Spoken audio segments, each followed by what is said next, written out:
20 anos xa da Ruta das Covas de Seadur. Estamos nunhas das covas máis maravillosas que vou a decir eu de todo Valdeorras, unha ruta que é a primeira do ano, que se fai sempre o sábado de Semana Santa, e aunque este ano nos chova, pois estamos repletiños como sempre, disfrutando da troula, da música e desvos do bo comer. Este ano temos callos, fabada,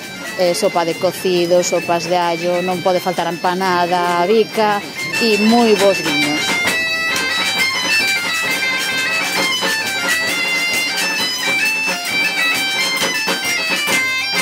O fin de semana que ven temos tamén, coincidiu así, porque como o sábado de Semana Santa varía, pois temos a festa do Concello, que é a festa do Cordeiro, onde tamén se poderá degustar bos godellos e mencías do Concello,